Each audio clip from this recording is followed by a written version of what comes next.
It is time to talk about Sombra. Now, my setup is still a little bit scuffed, everybody. My audio is not where I want it to be, so just bear with it for one more video.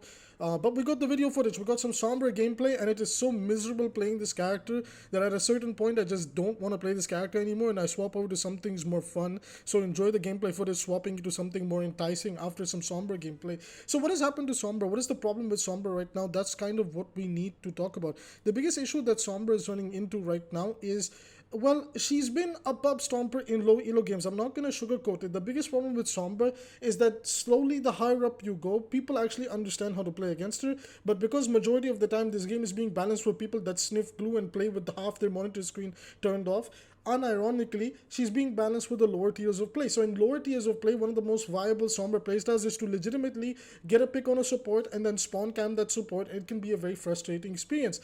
Number one, skill issue, land your shots and get better. Okay, I'm done joking. This is jokes, it's jokes. I know perma invis can be annoying, I agree.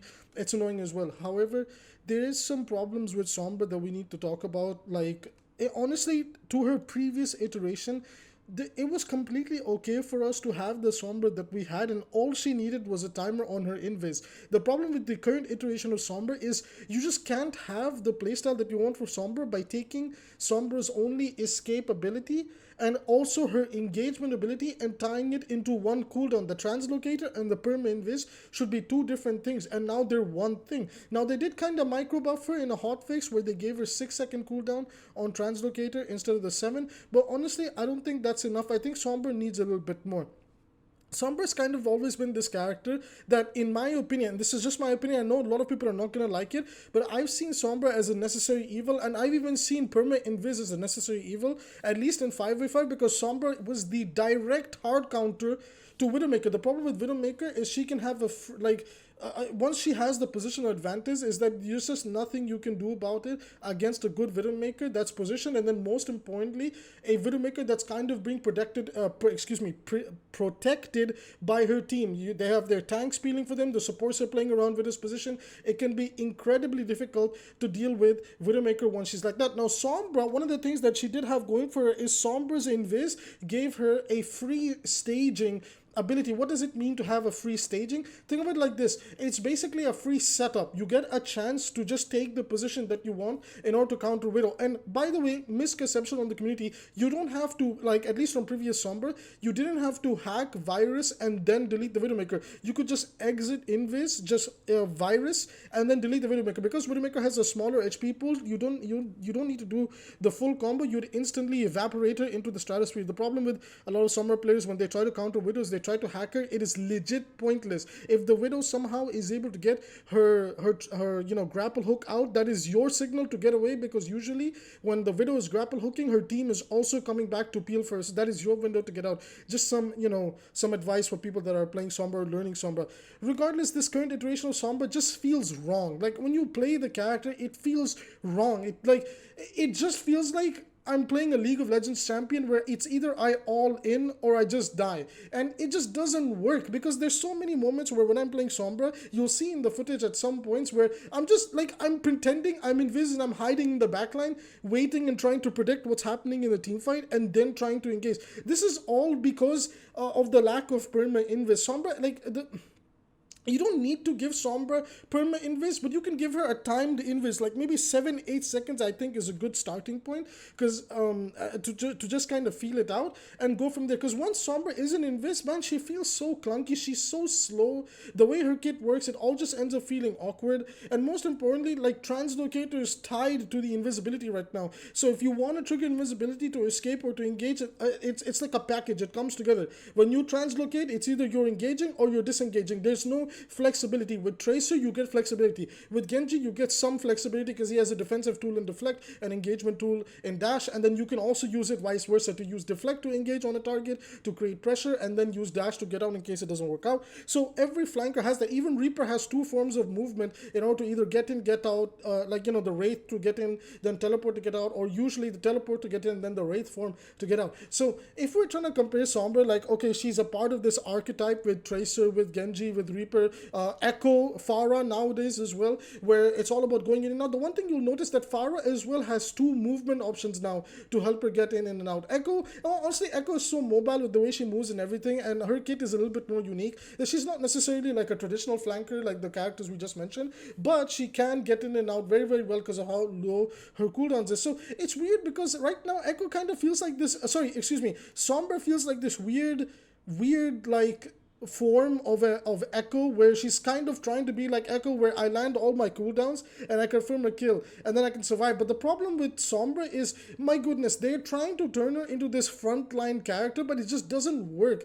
It's like she feels like a weaker version of Soldier 76 and Tracer put together, and she excels at neither of what those 2 other characters can excel at, despite the fact that Soldier's also kind of bad right now. Video on him very soon. My problem with Sombra is that we need to decide what we want her to be, and honestly, I think we just revert the rework that we are on, and then just on that previous rework, which I think was a good rework, is give her invis a timer. That is all. It can be 7 seconds, and then you can mess around with some other things to help out her kit. I think the current rework is really awkward. I know Questron really likes it. He's a Sombra enthusiast. He's made his own list of changes to help Sombra out, which obviously none of the developers are ever going to implement because they never listen to anybody that genuinely dedicates times on their characters and heroes and tries to come up with great solutions. I'm looking at content creators like Neandra, like 𝐒𝐿𝐄, who've done their level best to make like these massive books to help Mercy, and then the devs do nothing with that. You're looking at content creators like me and some like other Genji content creators from the past that wanted good changes for Genji that never happened. You look at the fact Samito vouched to how to help Hanzo, and none of that happened, and he's kind of in this awkward limbo, but at least he can work right now. Like, Hanzo is not Sombra levels of bad. Sombra levels of bad is really, really bad right now.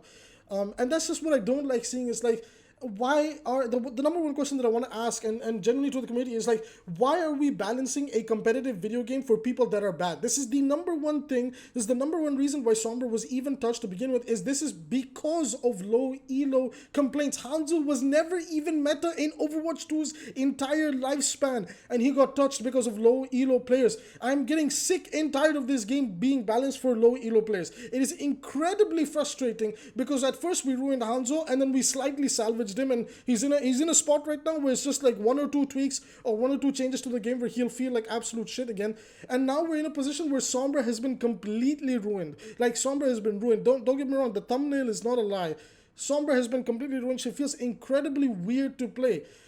Now, I will not lie, the 1 second cooldown reduction does feel nice, but you're still in this weird, awkward, like, clunky limbo of, I have this timer to do something. If it doesn't happen, I better be in a position to get out. If it does happen, then great, I got a pick, but now 4 other people focused me down, and Sombra has 225 HP. Maybe if they want to stay in the situation of Sombra, we could try 250 HP and see how that goes, but I don't like this version of Sombra. I was really enjoying the previous version of Sombra. I was like one of those Sombra players that didn't use perma invis the way like the low elo players did. I used the invis to set up my engagements, to look for like ways to create pressure, to hack out like tanks that were getting a bit too confident. And right now, man, like with Sombra kind of being shunned out of the game, Widowmaker has been taking over. Tomorrow's video is 100% the Widowmaker rant. We have a massive Widowmaker rant, and my goodness, man, Widowmaker, like the balanced team has backed themselves into a corner, because now you have no choice but to address Widowmaker, especially since the number one character that kept Widowmaker at bay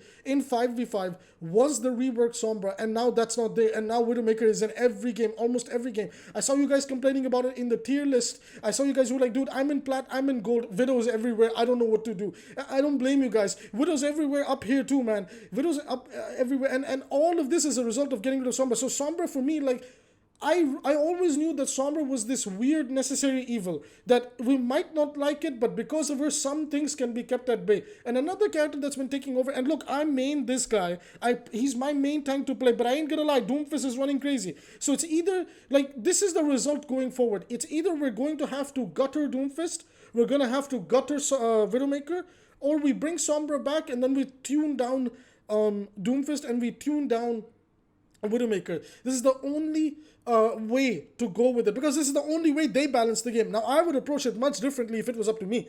But I try to apply their logic and their philosophy and how they approach the game, because they never ever listen to anything the creators have to say. So I'll be wasting my breath, although it could generate some interesting discussion that will lead to nowhere, because as always, the balance team never listens to the community, even though I would argue that there are some very good suggestions running around these days. And it's just sad because not a single one of them gets implemented. Guys, we're really in a state of the game right now where, like, how are you supposed to take this game competitively? Please answer this question for me in the comment section. You're always one patch away from one of your favorite characters being gutted for no reason when they don't justifiably deserve it, because some shithead in gold or silver doesn't understand how to play against them. Like, Hanzo got that treatment earlier on, Genji got that treatment, then like Sombra is getting that treatment, Mercy's like gotten that treatment.